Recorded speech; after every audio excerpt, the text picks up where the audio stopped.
नंदनची लस्सी? छान आणि एकदम भारी वाटली आम्हाला. कशी वाटली नंदनच्या लस्सीची टेस्ट? खूप छान आहे माऊली, एकदम एक नंबर आहे. कशी वाटली नंदनची लस्सी? एकदम भारी, एक नंबर क्वालिटी.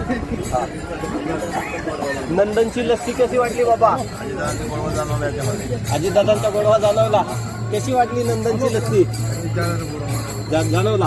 कशी वाटली नंदनची लस्सी? बाबा कशी वाटली नंदनची लस्सी? छान वाटली आम्हाला. छान वाटली. कशी वाटली नंदनची लस्सी? कशी वाटली लस्सी?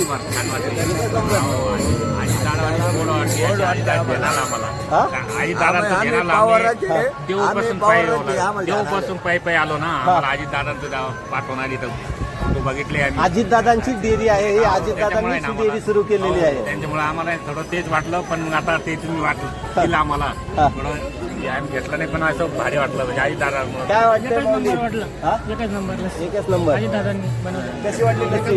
लस्सी वाटली. माऊली लस्सी कशी वाटली? उत्तम वाटली. सर 2 मिनिटं पाठीमागे सर. दादा उत्तम म्हणल्यावर लस्सी द्यायची आणि उत्तम. कशी वाटली माऊली नंदनची लस्सी? खूप छान आहे, एकदम मस्त. अगदी पिल्यावर थंड थंड वाटतं. थंड वाटतं. कशी वाटली माऊली नंदनची लस्सी? एकदम उत्कृष्ट. कशी वाटली माऊली? एकदम उत्तम आणि चांगली चांगली वाटली. क्वालिटी चांगली. कशी वाटली लस्सी माऊली? एकदम भारी. एकदम भारी. हा. या ठिकाणी आपण पाहतो की काही वारकरी होते आणि त्या वारकरी बांधवांना आपण बारामतीमध्ये आल्यानंतर नंदनची लस्सी आहे ही नंदनची लस्सी त्यांना दिलेली आहे आणि लस्सीच्या खूप चांगल्या प्रतिक्रिया या ठिकाणी देत असताना नंदनची क्वालिटी देखील खूप आहे, पण क्वालिटी बरोबर त्यांना देखील आज अजितदादांची आठवण या बारामतीमध्ये झालेली आहे. Cameraman Mahesh Santosh .com Maharashtra.